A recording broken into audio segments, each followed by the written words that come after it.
नमस्कार दोस्तों आज हम बात करेंगे एक ऐसे संवेदनशील मुद्दे पे, एक ऐसे सेंसिटिव मुद्दे पे जिसकी पिछले एक हफ्ते से नेशनल मीडिया में चर्चा हो रही है और सभी के जुबान पे वो सारी चीज़ें हैं। जी हाँ, मैं बात कर रहा हूँ पुलिसिया कानून की। अगर आप मेरे पिछले वीडियोस देखते रहे होंगे तो मैं लगातार अपने वीडियोस के माध्यम से इस देश के अंदर पुलिस रिफॉर्म्स की बात कर रहा हूँ, इस देश के अंदर जुडिशियल रिफॉर्म्स की बात कर रहा हूँ, क्योंकि जो पुलिसिया कानून है, पुलिसिया एक्ट है, ये जो सीआरपीसी है, ये अंग्रेज़ों के समय का है। मोस्टली अगर एक आध चीज़ छोड़ दें तो टोटली 90% कानून आज भी अंग्रेज़ों के बनाए हुए हैं और इनमें सुधार और संशोधन बहुत ज़रूरी है। आपने देखा पिछले कुछ दिनों में किस तरह से पंजाब की पुलिस दिल्ली आती है और डायरेक्ट बग्गा को पकड़ के ले जाती है, यहाँ तक कि लोकल थाने में इंटीमेट नहीं करती, लोकल थाने की जो डेली डायरी बुक होती है उसमें एंट्री नहीं करती, यहाँ तक कि लोकल जो जुडिक्शन एरिया पड़ता है, जनकपुरी एरिया का, जो द्वारका कोर्ट से उन्होंने कोई ट्रांजिट रिमांड नहीं लिया और सुबह आ जाते हैं और कोई घर के लोगों को कोई मेमो नहीं दिया। कानून तो यहाँ तक भी है कि मेमो भी देके जाएंगे, लेकिन क्या इस देश के अंदर पुलिसिया रिफॉर्म्स या पुलिस किसी भी तरह के लॉ या प्रोसीजर को करती है? आप खुद सोचिए। और उसके बाद फिर जो हरियाणा पुलिस और दिल्ली पुलिस ने किया, और उसके बाद जिस तरह से और यहाँ तक कि जुडिशियल सिस्टम भी देखिए कि मोहाली सेशन कोर्ट जो है दोबारा से कल रात को बग्गा के खिलाफ अरेस्ट वारंट देता है, लेकिन पंजाब और हरियाणा हाई कोर्ट फिर रात को सुनवाई करता है और उस अरेस्ट वारंट पे स्टे लगा देता है 10 मई तक। आप देखिए, क्या ये चीज़ें एक आम आदमी के केस में भी होती हैं? अब आप सोचिए। तो मुझे तो कई बार बड़ा अफसोस होता है इस देश के कानून पर, इस देश की संवैधानिक व्यवस्थाओं पर, और जिस तरह से इस देश में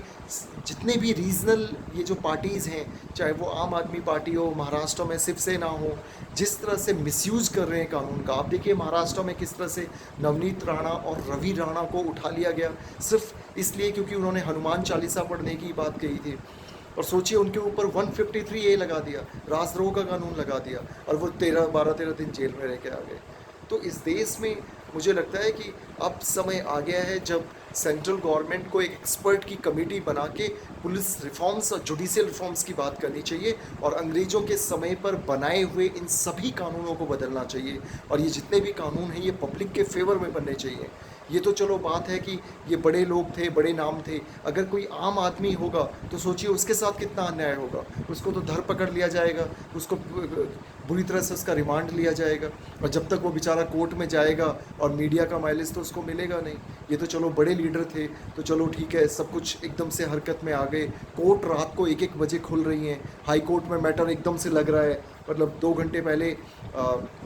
एप्लीकेशन याचिका जा रही है, 2 घंटे बाद सुनवाई हो रही है, रात को सुनवाई हो रही है, जजों के अपने पर्सनल घरों में सुनवाई हो रही है। लेकिन क्या एक आम आदमी के लिए, क्या आपके और मेरे लिए भी वो सुनवाइयाँ होंगी? तो मुझे लगता है कि अब समय आ गया है, सेंट्रल गवर्नमेंट से मैं रिक्वेस्ट करूंगा कि एक्सपर्ट्स की कमेटी बना के पुलिस रिफॉर्म्स और जुडिशियल रिफॉर्म्स की बात की जाए, ताकि कोई भी पॉलिटिकल पार्टी, कोई भी पॉलिटिकल लीडर पुलिस को और जुडिशियल सिस्टम को बिल्कुल अपने प्राइवेट गार्ड्स और सिक्योरिटी एजेंसी की तरह यूज़ ना करे, क्योंकि इसका कल को मिसयूज़ बहुत ज़्यादा होगा, बहुत ज़्यादा। ऐसी कई घटनाएं आ रही हैं। अभी मैं न्यूज़ देख रहा था, अमन चोपड़ा जो कि जर्नलिस्ट हैं, उनके ऊपर भी राजस्थान में एफआईआर हो गई। अब एक बात बताइए कि इस देश में जर्नलिस्ट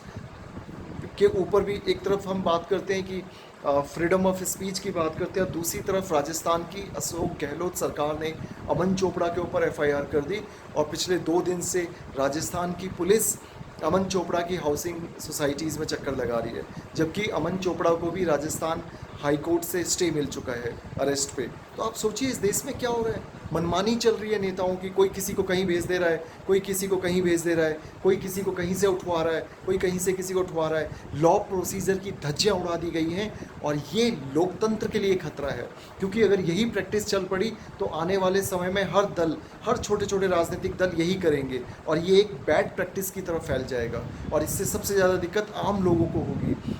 तो मुझे लगता है कि मैं एक सही समय आ गया है जब पुलिस रिफॉर्म्स और जुडिशियल रिफॉर्म्स की बात होनी चाहिए इस देश के अंदर, और इस तरह के कानून में संशोधन लाना चाहिए। और मैं पुलिस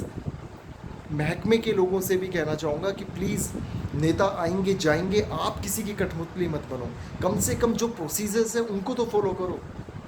और ऐसे मत करो। तो यही मुझे कहना था। और ये एक बहुत सेंसिटिव मुद्दा है, क्योंकि आने वाले समय में फिर हर पार्टी ये विंडिक्टा पॉलिटिक्स चलेगी, जो ये बदले की पॉलिटिक्स चलेगी, इसमें सब कोई शिकार होने वाले हैं। तो मुझे लगता है कि पुलिस रिफॉर्म्स और जुडिशियल रिफॉर्म्स करने का सही समय आ चुका है। धन्यवाद। जय हिंद, जय भारत।